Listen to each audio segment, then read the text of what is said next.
Aujourd'hui le 16 novembre 2022, les forces armées de la Fédération de Russie poursuivent son opération militaire spéciale en Ukraine.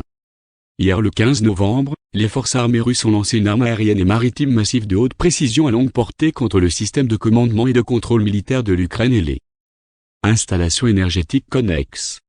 L'objectif a été atteint. Tous les missiles tirés frappent exactement leur cible. Tous les objets sont concernés. Nous tenons à souligner que des frappes de haute précision n'ont été menées que sur des cibles situées sur le territoire de l'Ukraine et à une distance d'au moins 35 km de la frontière ukraino-polonaise. Des photographies de l'épave retrouvées dans le village de Przewodzice, publiées dans la soirée du 15 novembre en Pologne, ont été identifiées sans ambiguïté par les experts russes du complexe militaro-industriel comme des éléments d'un missile guidé anti-aérien du système de défense aérienne S-300 des forces aériennes ukrainiennes. Les déclarations de diverses sources ukrainiennes et de responsables étrangers au sujet de prétendus missiles russes tombant dans le village de Przewodzice sont une provocation délibérée dans le but d'aggraver la situation. Nous tenons également à souligner que, lors de la frappe massive d'armes de haute précision du 15 novembre contre des objets sur le territoire de l'Ukraine, pas une seule attaque de missiles n'a été menée contre des objets dans la ville de Kiev. Toutes les destructions démontrées par le régime de Kiev dans les zones résidentielles de la capitale ukrainienne sont une conséquence directe de la chute et de l'autodestruction de missiles antiaériens tirés par les troupes ukrainiennes à partir de systèmes de défense aérienne ukrainiens et étrangers situés dans la ville.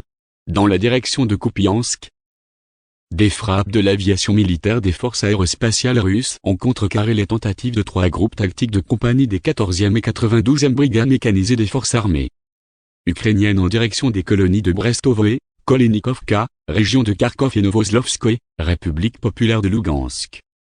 Plus de 80 militaires ukrainiens, 6 chars, 8 véhicules de combat blindés, 2 véhicules blindés et 3 unités d'artillerie automotrice ont été détruits. Dans la direction Krasnolimansky, les tirs d'artillerie et les actions actives des unités russes ont repoussé en une journée de tentatives des groupes tactiques de compagnie des forces armées ukrainiennes d'attaquer les positions russes en direction de la colonie de Kolomyshika dans la République populaire de Louhansk. À la suite d'un engagement de tir complexe, l'ennemi a perdu plus de 100 militaires ukrainiens tués et blessés, 2 chars et 4 véhicules blindés de combat. Dans la direction de Donetsk des forces armées ukrainiennes, des contre-attaques dans les zones des colonies de Kurdiamovka, Avdivka, Staromikhaïlovka et Georgievka de la République populaire de Donetsk ont tenté en vain d'arrêter l'avancée des troupes russes. L'ennemi a été arrêté et dispersé par des frappes d'artillerie et des actions décisives de groupes d'assaut. Plus de 160 militaires ukrainiens, 3 chars, 5 véhicules de combat blindés, une camionnette et 2 véhicules avec des munitions ont été détruits dans la direction sud-Donetsk. Les troupes russes ont déjoué une attaque d'un groupe tactique de bataillon des forces armées ukrainiennes en direction de la colonie de Stepnoé dans la République populaire de Donetsk. À la suite de la défaite par le feu, l'ennemi a été repoussé vers ses positions d'origine. Plus de 65 militaires et mercenaires ukrainiens, 2 véhicules de combat d'infanterie, 5 véhicules blindés et 3 véhicules ont été détruits au cours de la journée écoulée. L'aviation tactique opérationnelle et militaire, les forces de missiles et l'artillerie ont frappé cette poste de commandement des forces armées ukrainiennes dans les zones des colonies de Krakmalnoe, Brestovo, région de Kharkiv, Stelmakivka, République populaire de Louhansk, Sadovo, Tiajinka, Zmievka, région de Kherson, Kirovo, République populaire de Donetsk, ainsi que 94 unités d'artillerie en position de tir, des effectifs et du matériel militaire dans 185 districts. Dans la zone de la colonie de Novgorovka, en République populaire de Louhansk, un radar de contre-batterie en TPQ-50 de fabrication américaine a été détruit. Un dépôt de munitions des forces armées ukrainiennes a été détruit près de la colonie d'Orokov, dans la région de Zaporozhye.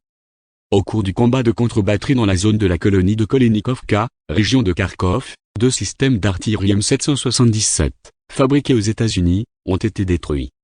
En outre, une installation d'artillerie automotrice ukrainienne Acacia a été détruite dans la zone de la colonie de Milovre, dans la région de Kherson, et un véhicule de combat ukrainien du système de lance-roquettes multiples grades a été détruit dans la zone de la colonie d'Artmovka, République populaire de Lougansk. L'aviation opérationnelle et tactique des forces aérospatiales russes a abattu un hélicoptère Mi-8 de l'armée de l'air ukrainienne près du village de Novoslovka, dans la région de Zaporozhye. Au cours de la journée, 3 véhicules aériens sans pilote ont été détruits au moyen de la défense aérienne dans les zones des colonies de Reskoï dans la région de Kherson, de Petrivsk dans la République populaire de Donetsk et de Krasnoyarsk dans la République populaire de Lougansk.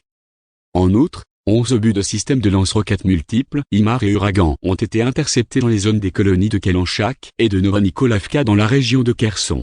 Au total, depuis le début de l'opération militaire spéciale, 333 avions, 177 hélicoptères, 2514 véhicules aériens sans pilote, 388 systèmes de missiles antiaériens, 6644 chars et autres véhicules blindés de combat, 892 véhicules de combat de systèmes de lance-roquettes multiples, 3587 artilleries de campagne pièces et mortiers, ainsi que 7240 unités de véhicules militaires spéciaux.